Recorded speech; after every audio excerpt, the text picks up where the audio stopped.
1965 उत्तराखंड के नैनीताल की, जब कुछ अजीब हुआ एक व्यक्ति के साथ। आइए पहले बात करते हैं मल्टी यूनिवर्स की और साथ ही साथ पैरेलल यूनिवर्स की।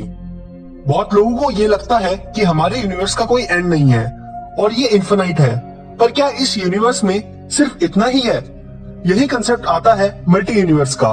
इस थ्योरी के ही हिसाब से और भी यूनिवर्स हैं हमारे जैसे, जिसमें और भी अनडिस्कवर्ड प्लैनेट्स हैं। और इसी थ्योरी के अंदर एक कंसेप्ट आता है पैरेलल यूनिवर्स का। उस कंसेप्ट या थ्योरी के हिसाब से हमारी तरह ही एक और अर्थ है और आप जैसे और हम जैसे ही वहाँ व्यक्ति रहते हैं। उसी तरह पशु पक्षी सन मून सब एग्जिस्ट करता है, पर फर्क सिर्फ कैरेक्टरिस्टिक्स क्वालिटीज का है। चलिए अब बात करते हैं घटना की। दरअसल 1965 में एक व्यक्ति था, वासु भानोट, जो कि 33 साल का था और वो नैनीताल में रहता था। एक दिन उसने अपने चाचा के घर विजिट करने का फैसला लिया, जो कि एक गांव में रहते थे। उस गांव का नाम सतराली था और वो लगभग 90 किलोमीटर दूर था नैनीताल से। वासु भानोट ने अपनी जर्नी स्टार्ट की 13 अक्टूबर 1965 को। पहाड़ों का सफर अक्सर थकान भरा होता है और इसी थकावट को दूर करने के लिए वो ब्रेक लेकर जा रहा था। अचानक एक घनी फॉग उसे सड़क पर दिखी, जो कि उसके गांव से कुछ दूर पहले ही थी, और उसे भी वो क्रॉस कर गया। धुंध पहाड़ों में होना एक बहुत आम बात है और उसे सब नॉर्मल ही लग रहा था उस धुंध को क्रॉस करके। धुंध धीरे धीरे खत्म होने लगी और उसका गांव बस सामने ही था, पर एक अजीब बात उसे दिखी कि एक लेक जो उसके विलेज की साइड हमेशा होती थी, वो अब वहाँ नहीं थी। लेक का गायब होना उसके लिए बहुत अजीब था, क्योंकि वो लेक बहुत बड़ी थी और साथ ही साथ वो कभी ना खत्म होने वाली लेक थी। फिर वो लेक कहाँ गई? वासु हर साल अपने चाचा के घर विजिट करता था और पिछले साल भी वो अपने चाचा के घर आया था, तब भी वो लेक उस जगह पर थी, पर इस बार वो लेक वहाँ से गायब थी। और वो लेक इस तरह गायब थी जैसे मानो वहाँ पर कोई लेक हो ही ना। उसे इस सवाल का जवाब जानना था, इसलिए वो दौड़ा दौड़ा अपने चाचा के घर गया। उस गांव में उसके चाचा का पुश्तैनी घर था और वो घर जब पहुंचा तो उसने दरवाजा खटखटाया। जब दरवाजा खोला गया तो दरवाजा खोलने वाला व्यक्ति उसका चाचा नहीं था। वासु को लगा कि शायद उसके चाचा ने किसी को हेल्प के लिए रखा है, इसलिए वासु अंदर चला गया। अंदर घर का माहौल बड़ा ही अजीब था, क्योंकि अंदर का स्ट्रक्चर बिल्कुल ही अलग था, जैसे उसने कभी अपनी लाइफ में नहीं देखा था। और जिस व्यक्ति ने दरवाजा खोला था, उस व्यक्ति से भी वासु कभी नहीं मिला था अपनी जिंदगी में। अब कुर्सी पर वासु बैठ गया और उसके मन में कई सवाल थे। वासु अपने सवाल पूछने ही वाला था उस अजनबी से, तभी एक औरत वासु के लिए पानी का ग्लास लाई। और अब वासु को ऐसा लगने लगा था कि मानो वो अपने चाचा के नहीं किसी अजनबी के घर आया हो, क्योंकि जो औरत उसके लिए पानी का ग्लास लाई थी, उस औरत से भी वासु कभी नहीं मिला था। पानी पीते ही वासु से अजनबी ने पूछा, आप कौन हैं और आपको किससे मिलना है? वासु ने अपने चाचा का नाम लिया और बोला, ये उनका घर है।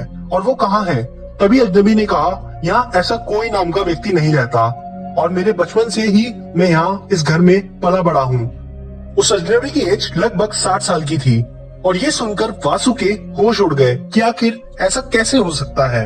वासु को बहुत अजीब लग रहा था। वो सबसे पहले उठकर घर के बाहर गया और उसने घर को अच्छे से देखा कि कहीं वो गलत घर में तो नहीं आ गया, पर ऐसा नहीं था। बाहर उसने देखा कि ये वही घर है जिसमें उसके चाचा रहते थे। ये सब क्या हो रहा था उसको कुछ समझ नहीं आ रहा था। अजनबी ने वासु को कहा, जरूर तुम्हें कोई मिसअंडरस्टैंडिंग हुई है। वासु को कुछ समझ नहीं आ रहा था और इसलिए वो वेरिफिकेशन के लिए पड़ोसियों के पास गया और उसने भी अजनबी को उसका पड़ोसी बताया। ये सब देखकर वासु उस गांव से भागकर शहर की ओर निकला और उसने फैसला लिया कि वो अपने पिता और पुलिस को लेकर गांव दोबारा आएगा और सच का पता लगाएगा। शहर की ओर जाते समय फिर एक धुंध भरा रास्ता आया और वो वासु ने क्रॉस किया। शहर पहुंचते ही अपने पिता को सारी कहानी बताई और फिर पुलिस की सहायता से वो दोबारा गाँव की ओर आए, पर इस बार इस रास्ते में कोई धुंध नहीं थी। साथ ही साथ लेक, जो कि गांव के किनारे पिछली बार वासु के टाइम नहीं थी, वो वापस आ गई थी। वासु को अपनी आंखों पर विश्वास नहीं हो रहा था कि आखिर ऐसा कैसे हो सकता है, लेकिन ये तो शुरुआत थी। जैसे ही गांव में पुश्तैनी घर को खटखटाया तो उसके चाचा बाहर आए और पुलिस, वासु के पिता और वासु उन्हें देखकर दंग रह गया। ये सारी घटना वासु ने अपने चाचा को भी सुनाई। इस घटना के बाद कई लोगों ने वासु को पागल समझा और धीरे धीरे ये खबर पूरी तरह फैल गई कि वासु नाम के व्यक्ति ने कुछ ऐसा एक्सपीरियंस किया है। कई लोग इस घटना को महज एक मजाक समझते हैं। उनके हिसाब से वासु ने नशे की हालत में कोई सपना देखा होगा, पर अजीब बात ये है कि वासु ने और उसके परिवार में किसी ने भी पूरे जीवन कोई नशा नहीं किया, तो फिर ये सब कैसे हो सकता है? वहीं कई लोग ऐसा समझते हैं कि वासु जिस समय धुंध को क्रॉस करके आगे बढ़ा होगा, उसी समय वो पैरेलल यूनिवर्स में चला गया होगा। क्योंकि दोनों रास्तों में एक ही धुंध का रास्ता था जो दोनों टाइम वासु के रास्ते में आया, पर वही धुंध पुलिस, वासु के पिता और वासु ने दोबारा नोटिस नहीं की, क्योंकि वैसा कोई रास्ता दोबारा बना ही नहीं। दूसरे यूनिवर्स में जाने का रास्ता और उस यूनिवर्स से लौट कर आने का रास्ता वो एक ही धुंध थी, और वो रास्ता भी इसलिए खुला होगा क्योंकि जरूर उस समय कोई ना कोई दूसरे यूनिवर्स से आया होगा।